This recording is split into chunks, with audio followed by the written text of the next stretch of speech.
নমস্কার বন্ধুরা, Indian food choices থেকে সকলকে স্বাগত জানাচ্ছি। আজ আমি আপনাদের জন্য নিয়ে এসেছি কুমড়োর এক রেসিপি। এইরকম কুমড়োর তরকারি দিয়ে ভাত বা রুটির সাথে খেতে কিন্তু সকলের খুব ভালো লাগবে। কুমড়ো উপকারী এক সবজি, কিন্তু অনেকে হয়তো কুমড়ো খেতে পছন্দ করে না। আমি যেভাবে এই কুমড়োর তরকারিটা রান্না করে আপনাদের দেখাবো, আপনারা যদি ঠিক এইভাবে কুমড়োর তরকারি রান্না করে খাওয়ান, তবে কিন্তু একদিন রান্না করলে বারবার এই তরকারি আপনাকে রান্না করে খাওয়াতে লাগবে।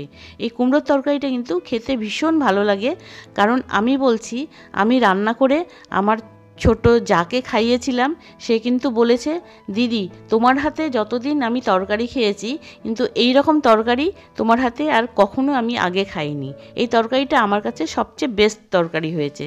আশা করছি এই রেসিপিটা আপনাদেরও ভালো লাগবে।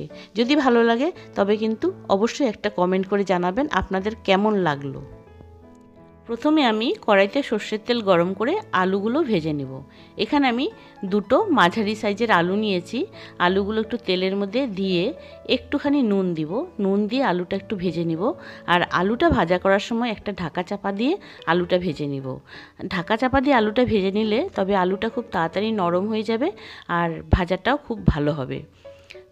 এখানে কিন্তু আলু ভাজাটা হয়ে গেছে। এখন আমি কড়াই থেকে তুলে নিচ্ছি। তারপর আলু ভাজাটা তুলে নেওয়ার পর আমি ওই কড়াইতে আরও 1 চামচের মতো সর্ষের তেল দিয়েছি। দিয়ে তেলটা ভালো করে গরম করে নিলাম। তারপর এখানে ফোড়নে একটা শুকনো লঙ্কা আর 1 চামচ কালো জিরে দিয়েছি। এবার ফোড়নটা নাড়াচাড়া করে ভেজে নিলাম। তারপর আমি এর মধ্যে 4টে রসুনের কোয়া একটু থেতো করে দিয়ে দিলাম। রসুনটা একটু নাড়াচাড়া করে ভেজে নিচ্ছি। তারপর এখানে আমি একটা বড় সাইজের পেঁয়াজ কুচি দিয়ে দিলাম। এবার পেঁয়াজ রসুনটা নাড়াচাড়া করে একটু ভেজে নিচ্ছি। পেঁয়াজ রসুনটা একটু নাড়াচাড়া করে ভেজে নেওয়ার পর তারপর আমি এর মধ্যে কিছু ধনেপাতার কুচি দিয়ে দিলাম। এরকম তেলের মধ্যে একটু ধনেপাতা কুচি দিয়ে রান্না করবেন, খুব ভালো লাগবে কিন্তু খেতে। এবার পেঁয়াজ আর ধনেপাতাটা ভালো করে নাড়াচাড়া করে একটু ভেজে নিচ্ছি। তারপর পেঁয়াজ ধনেপাতাটা যখন ভাজা হয়ে যাবে, তখন আমি এর মধ্যে একটা টমেটো কুচি দিয়ে দিলাম। এবার টমেটোটা পেঁয়াজের সাথে নাড়াচাড়া করে বেশ কিছু সময়ের জন্য ভেজে নিব। আর টমেটোটা ভাজা করতে করতে একটু নরম করে নিতে লাগবে, তবে তরকারিটা কিন্তু গ্রেভিটা খুব ভালো লাগবে। তারপর আমি এর মধ্যে 1 টুকরো আদা আর 4টে কাঁচা লঙ্কা দিয়ে আমি একটা পেস্ট বানিয়ে নিয়েছি। সেই পেস্টটা দিয়ে আমি সেই মশলার বাটি ধোয়া জল একটু দিয়ে এই মশলাটা কষিয়ে নিচ্ছি। এই মশলাটা কিন্তু খুব ভালো করে কষিয়ে নিতে লাগবে। কাঁচা মশলাটা, টমেটোটা কিন্তু ভালো করে ভেজে নিতে লাগবে। তারপর আমি এর মধ্যে স্বাদ অনুযায়ী রান্নার জন্য 1 চামচ নুন দিচ্ছি। তারপর 1 চামচ হলুদের গুঁড়ো আর 1 চামচ কাশ্মীরি লঙ্কার গুঁড়ো দিয়ে দিলাম। এবার এই গুঁড়ো মশলাটা দিয়ে এই টমেটো পেঁয়াজের সাথে ভালো করে একটু কষিয়ে নিচ্ছি। মশলাটা কিন্তু খুব ভালো করে কষিয়ে নিব। মশলা যখন অল্প একটু কষানো হয়ে যাবে, তখন আমি এর মধ্যে আগের থেকে কেটে রাখা মিষ্টি কুমড়োগুলো দিয়ে দিলাম। মিষ্টি কুমড়োটা কিন্তু আগে অবশ্য একটু তেলের মধ্যে নাড়াচাড়া করে ভেজে নেওয়া যেত, কিন্তু আমি আগে ভাজা করিনি। আমি একদম এই মশলার মধ্যেই দিয়ে একবারে মিষ্টি কুমড়োটা কষিয়ে ভেজে নিচ্ছি। তারপর আমি ভেজে রাখা আলুটা দিয়ে দিলাম। এবার আলু আর মিষ্টি কুমড়া বেশ কিছু সময়ের জন্য নাড়াচাড়া করে ভেজে নিচ্ছি। এই তরকারিটা কিন্তু খুব ভালো করে একটু কষিয়ে নিতে লাগবে। কষানোর সময় আমি একটা ঢাকা চাপা দিয়ে তরকারিটা কষিয়ে নিচ্ছি, কারণ আলু আর মিষ্টি কুমড়োটা একটু ঢাকা চাপা দিয়ে কষালে তরকারিটার আলু আর মিষ্টি কুমড়োটা তাড়াতাড়ি নরম হয়ে যাবে। এবার আমি 4-5 মিনিট পর ঢাকাটা তুলে নিলাম। তারপর তরকারির আলু আর মিষ্টি কুমড়োটা একটু নাড়াচাড়া করে আপনাদের দেখিয়ে দিচ্ছি, কারণ মিষ্টি কুমড়োটা অনেকটা মজে গেছে, অনেকটা নরম হয়ে গেছে। এখন আমি নাড়াচাড়া করে আরেক কিছু সময়ের জন্য কষিয়ে নিব।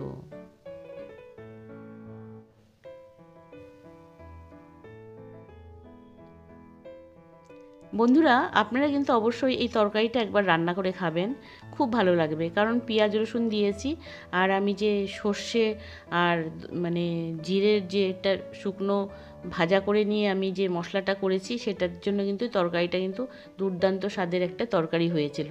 আমি খেয়েছি, তাই আপনাদের বলেছি আপনারা অবশ্যই এই রকম করে রান্না করবেন। তারপর আমি ঝোলের জন্য এখানে গরম জল দিলাম।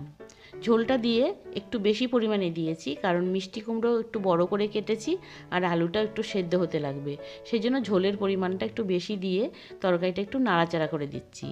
তারপর আমি এর মধ্যে 1 চামচ জিরের গুঁড়ো দিয়ে দিলাম। জিরের গুঁড়োটা অবশ্য ভাজা জিরের গুঁড়ো, সেই জন্য আমি ঝোলে দিয়েছি। এবার তরকারিটা ভালো করে নাড়াচাড়া করে একটু ফুটিয়ে নিব। আর তরকারিটা রান্না করার জন্য আমি একটা ঢাকা চাপা দিয়ে তরকারিটা রান্না করে নেব।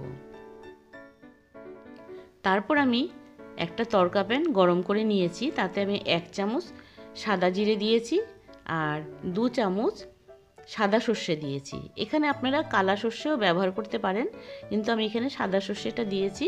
এবার আমি সর্ষে আর সাদা জিরেটা নাড়াচাড়া করে একটু ভেজে নিব।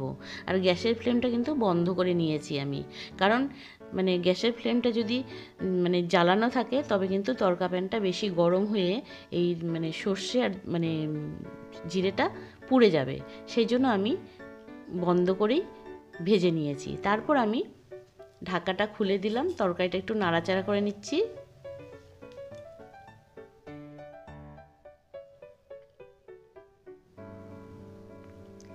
ঝোলটা কিন্তু অনেকটা কমে এসেছে, আমি একটু ভালো করে তরকারিটা ঘুটে দিয়ে একটু ঘন করে নিচ্ছি। আর আলু আর মিষ্টি কুমড়োটা সেদ্ধ হয়েছে কিনা একটু দেখে নিলাম। তারপর আমি এর মধ্যে যে সর্ষে আর সাদা জিরে আমি ড্রাই রোস্ট করে নিয়েছিলাম, সেটা আমি শিলনোড়াতে বেটে একটু জলের সাথে মিশিয়ে এই মশলাটা আমি এই তরকারির মধ্যে দিয়ে একটু নাড়াচাড়া করে নিলাম, একটু ভালো করে ঝোলের সাথে মিশিয়ে দিলাম। এবার ঝোলটা ভালো করে ফুটে এসেছে। তারপর আমি এর মধ্যে একটা টমেটো বড় বড় করে কেটে দিয়ে দিয়েছি। এবার টমেটোটা দেওয়ার পর তরকারিটা একটু নাড়াচাড়া করে দিচ্ছি। তারপর আমি এই তরকারির মধ্যে 2টো চেরা কাঁচা লঙ্কা দিয়ে দিলাম। এবার তরকারিটা নাড়াচাড়া করে নামিয়ে ফেলবো, কারণ তরকারিটা কিন্তু ঘন হয়ে গেছে। ঠিক এইরকম একটু ঘন ঘন তরকারিটা রাখলেই ভাতের সাথে খেতে বা রুটির সাথে খেতে ভালোই লাগবে। আপনাদের আমি একটু দেখিয়ে দিচ্ছি আমি তরকারির ঝোলটা কীরকম রেখেছি। ঠিক এইরকম একটু ঘন ঘন করে নামাবেন, তবে কিন্তু তরকারিটা খেতে ভালো লাগবে। এবার এই রান্না কিন্তু একদম তৈরি। এই তরকারিটা দিয়ে ভাত, রুটি, পরোটা যে কোনো কিছুর সাথে পরিবেশন করতে পারেন, খেতে কিন্তু ভীষণ ভালো লাগবে। তো রেসিপি কেমন লাগলো অবশ্যই কমেন্টে জানাবেন, আর ভালো লাগলে লাইক শেয়ার করতে কিন্তু ভুলবেন না। আর চ্যানেলে নতুন বন্ধু হয়ে থাকলে চ্যানেলটি অবশ্যই সাবস্ক্রাইব করে নেবেন। আজ এই অবধি রাখলাম বন্ধুরা, আরেক কোনো নতুন রেসিপি নিয়ে আপনাদের কাছে আসব। আপনারা ভালো থাকবেন, সুস্থ থাকবেন। ধন্যবাদ বন্ধুরা এই সম্পূর্ণ ভিডিওটা দেখার জন্য, আর এতক্ষণ সময় আমার সাথে থাকার জন্য ধন্যবাদ বন্ধুরা। আর এই রেসিপিটা কিন্তু অবশ্যই রান্না করে খেয়ে দেখবেন, খুব ভালো লাগবে।